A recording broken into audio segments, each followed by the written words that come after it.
신약성경 빌립보서 4장 6절 7절입니다. 같이 우리 합독하겠습니다. 아무것도 염려하지 말고 다만 모든 일에 기도와 간구로 너희 구할 것을 감사함으로 하나님께 아뢰라. 그리하면 모든 지각에 뛰어난 하나님의 평강이 그리스도 예수 안에서 너희 마음과 생각을 지키시리라. 아멘. 여기 4절에 보면 주 안에서 항상 기뻐하라. 내가 다시 말하노니 기뻐하라. 그리고 너희 관용을 모든 사람에게 알게 하라. 주께서 가까우시니라. 그러면서 이제 오늘 6절 7절에 아무것도 염려하지 말라는 얘기입니다. 아무것도 염려하지 말고 하나님께 기도하고 하나님께 간구하고 특별히 하나님께 감사함으로 하나님께 아뢰라. 그리하면 모든 지각에 뛰어난 하나님의 평강이 그리스도 예수 안에서 너희 마음과 생각을 지키시리라. 그러니까 하나님께서 우리의 마음과 생각을 지키신다는 얘기입니다.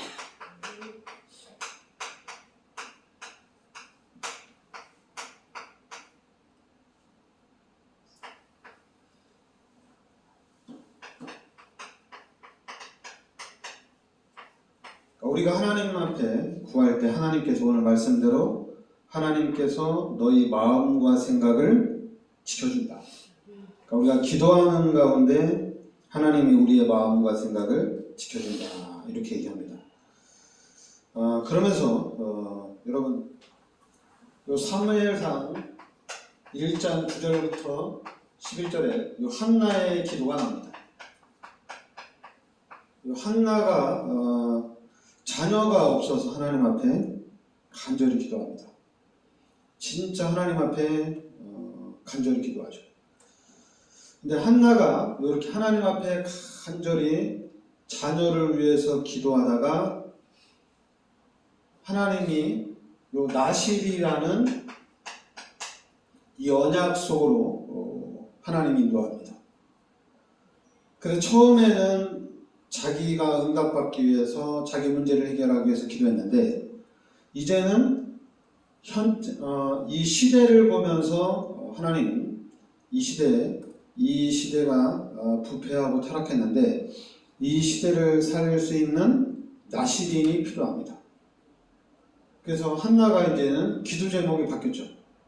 나실인이라는 요 기도 제목으로 바뀌게 됩니다. 근데 하나님이 이 기도를 들으시고 요 사무엘을 하나님께서 허락해 주시죠. 그러니까 한나가 하나님 앞에 자기 문제를 놓고 계속 기도하는데 하나님이 이렇게 기도 제목을 바꿔준 거예요. 그래서 하나님이 주신 기도 제목 가지고 계속 기도하니까 이제 하나님이 사무엘을 허락해 주셨습니다. 그래서 사무엘뿐만 아니라 요 사무엘상 2장 27절에 하나님이 요 한나에게 세 아들을 또 주셨습니다. 그리고 두 딸을 하나님이 주셨어요.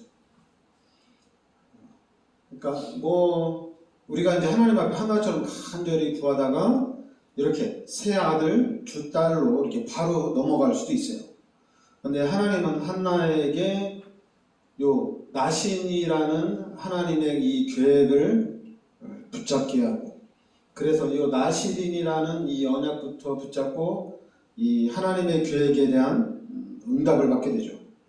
그러면서 이제 나머지도 이렇게 하나님 앞에 응답을 받게 됩니다.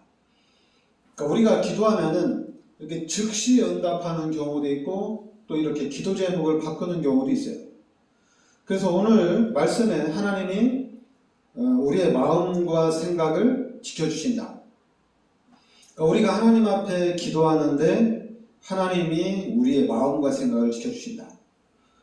그러니까 한나가 기도하니까 하나님이 이렇게 하나님의 계획 속으로 인도하시고 하나님이 또 이렇게 응답해 주시지 않냐? 이렇게 하는 경우도 있어요. 이렇게 하는 경우도 있지만은 우리는 그것보다도 오늘 빌립보서 4장 6절 7절에 우리가 하나님께 기도할 때 하나님이 우리에게 평강을 주시고 하나님이 우리에게 우리의 마음과 생각을 지켜주신다. 하나님이 우리에게 평강을 주시고 하나님이 내 마음과 생각을 지켜주신다. 이렇게 나옵니다. 그러면서 이제 기도하는 하나님이 응답하시는 방법은 여러 가지예요. 중요한 건 이제 한나가 믿음을 가지고 하나님 앞에 계속적으로 기도했다는 얘기입니다. 하나님 앞에 계속 기도하는 가운데 이 시대도 살리고 또 자기 가문도 살리는 그런 일들이 일어난 거죠. 가장 중요한 거는 우리가 하나님의 말씀을 붙잡고 하나님이 오늘 말씀하신 대로 아무것도 염려하지 말고 모든 일에 기도와 간구로 너희 구할 것을 감사함으로 하나님께 아뢰라.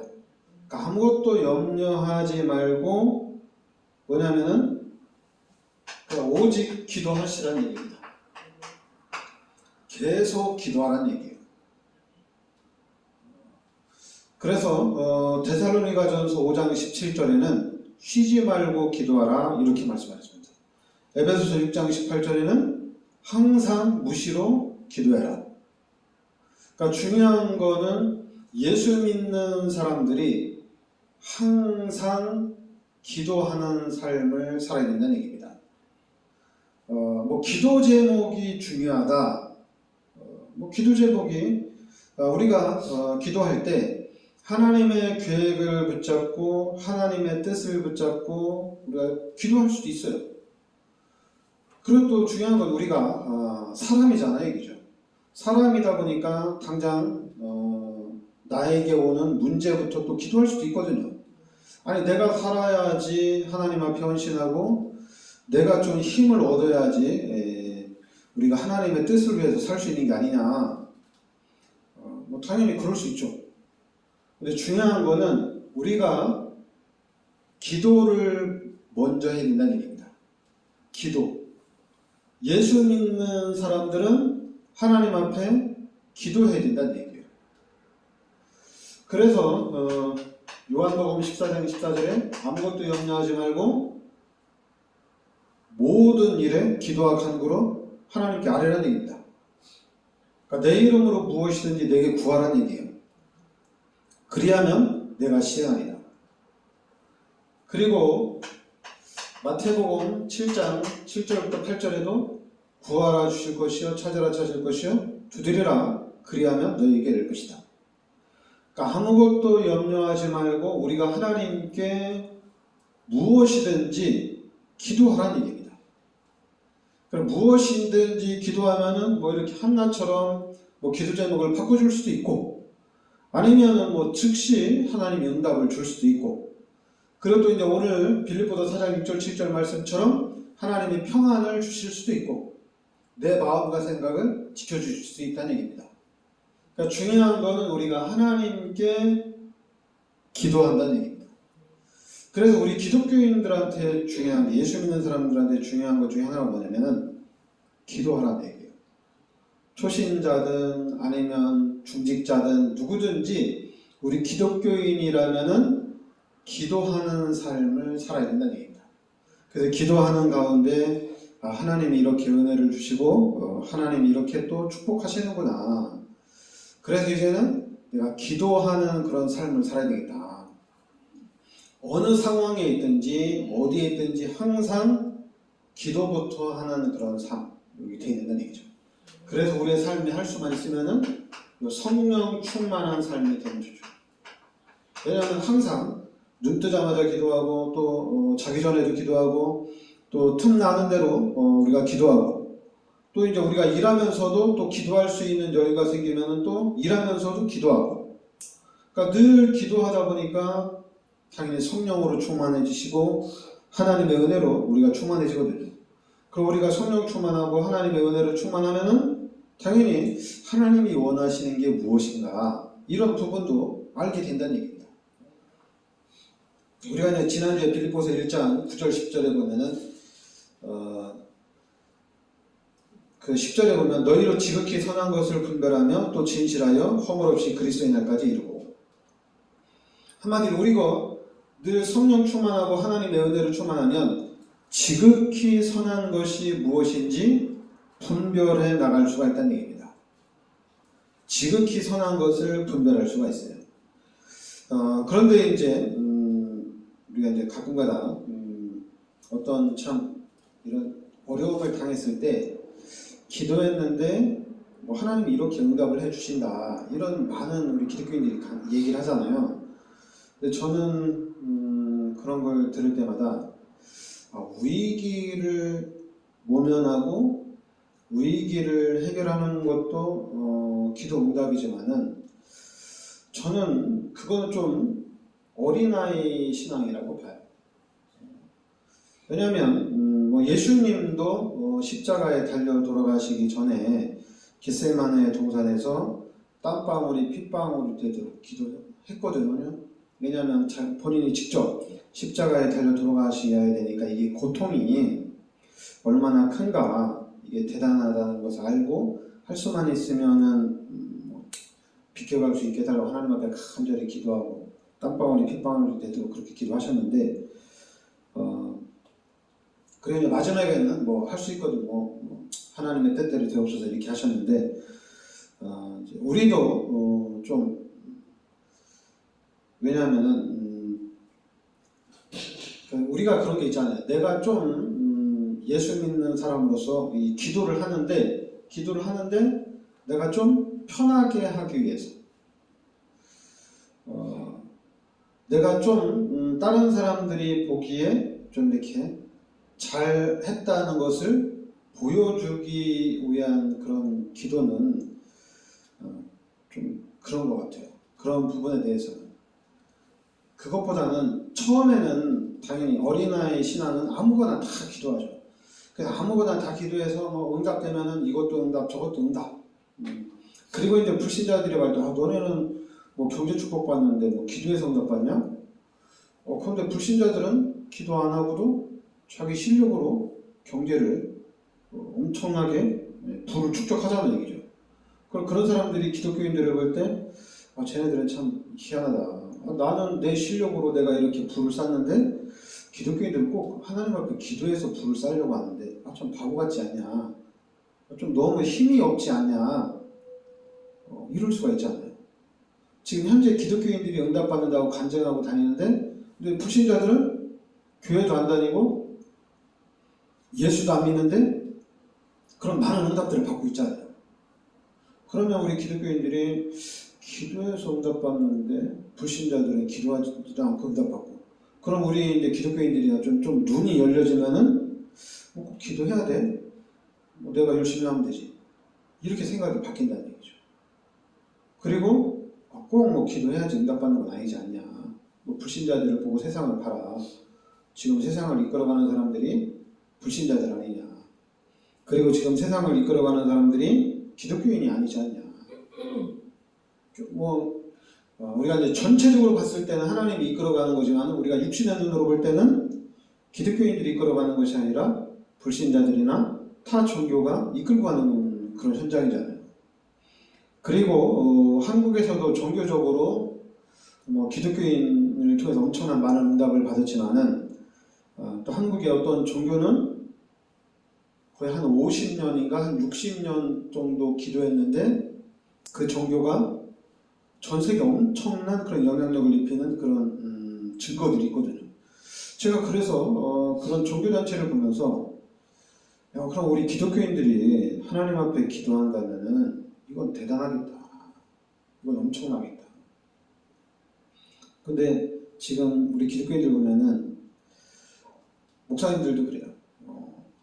어느 정도 교회가 부흥되고 성장되어지면은 기도하기보다는 좀 누리고 전달하러 다니는, 강사로 다니는 그런 거지.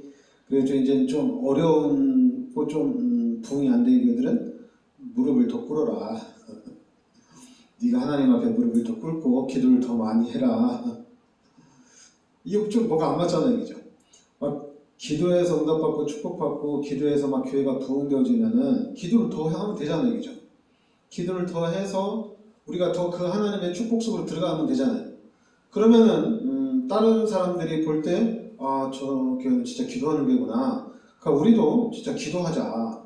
기도하면 되는 거 아니냐. 이렇게 가야 되잖아요. 그런데 이제 지금의 현장을 보면은 기독교인들 중에 좀 응답받는 사람들 보면은 기도 잘 안 하죠. 그게 좀 어려운 사람들. 그래서 힘든 사람들이 좀 기도를 많이 하죠. 그거는 좀 어떻게 보면은 우리 기독교인들이 좀 잘못 가고 있는 게 아니냐. 여러분 진짜 지금은 내가 응답받고 문제 해결을 위해서 기도하지만은 여러분이 기도하는 가운데 나는 평생을 이 기도 중심으로 살아야 되겠다. 이렇게 바뀌어야 된다는 얘기입니다. 그럼 한마디로 평생을 성령 충만한 삶을 산다는 얘기입니다. 그리고 이제는 우리가 이제 시간이 흘러가면서 기도하는 가운데 어디로 바뀌냐면은 오직 전도로 바뀌는 겁니다. 다른 것으로 가는 게 아니라 이제 전도자예요.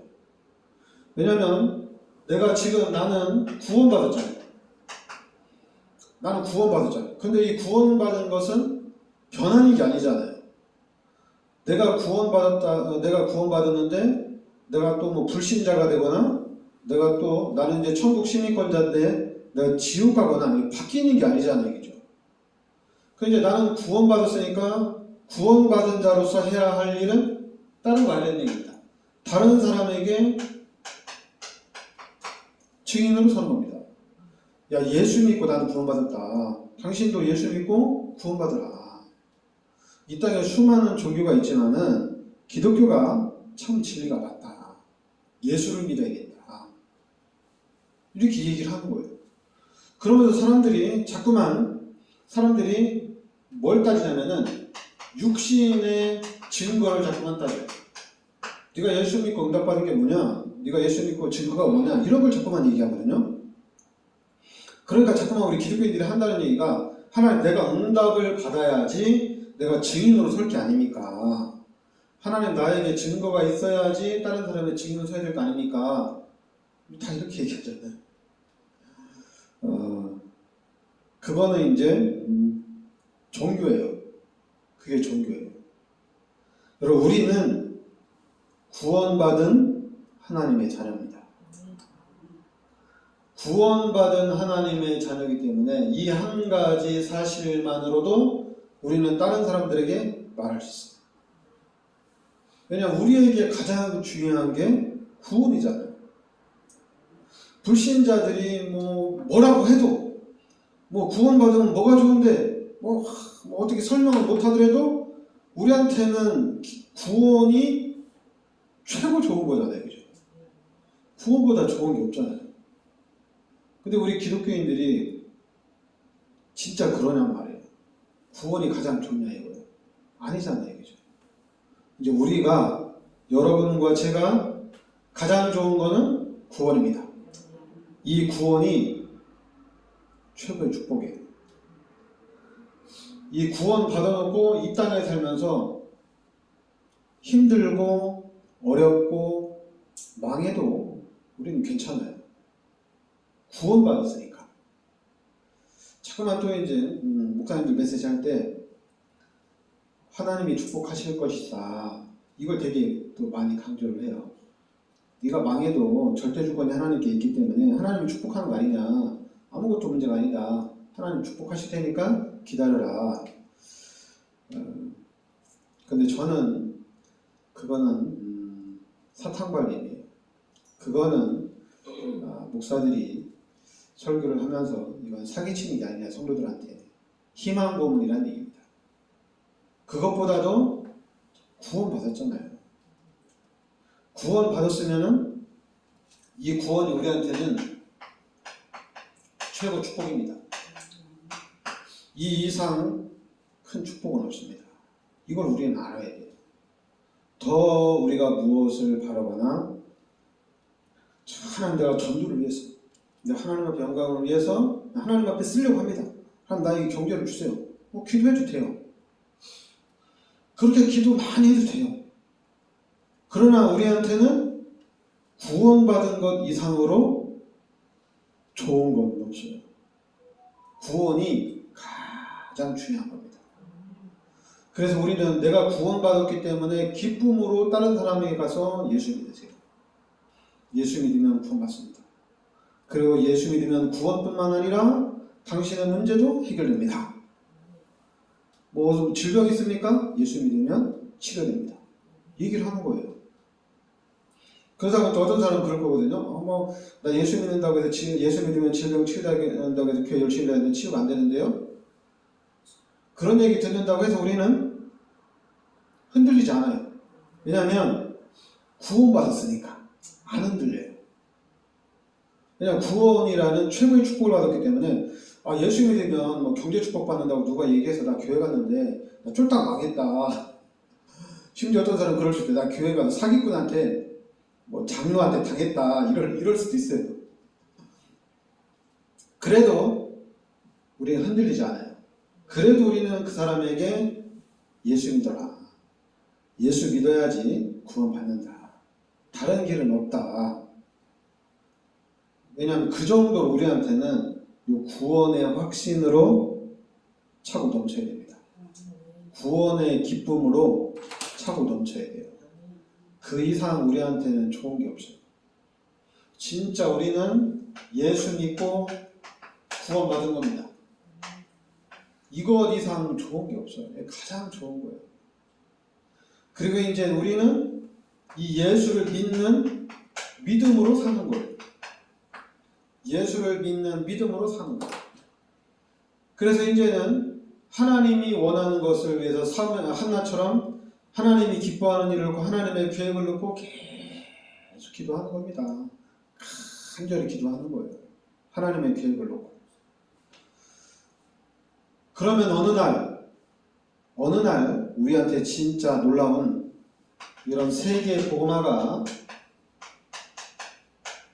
이루어지는 그런 중심에 하나님 여러분과 저를 세우실 줄 믿습니다. 기도합시다. 하나님 은혜를 감사드립니다. 하나님께서 이 시대 저희들을 그리스도의 비밀 속으로 인도하여 주시니 감사드립니다. 또한 오늘 말씀대로 구원의 큰 응답과 축복 속으로 인도하여 주시니 감사합니다. 이제는 하나님의 자녀로서 하나님 앞에 평생 항상 감사하며 항상 기쁨으로 살아가는 저희들이 되게 하여 주시옵소서. 예수 그리스도의 은혜와 하나님의 크신 사랑과 성령의 내주인도 역사하심이 이 시대적인 축복 속에 들어와 있는 우리 전도자들 머리 위에 항상 함께 있을지어다. 아멘.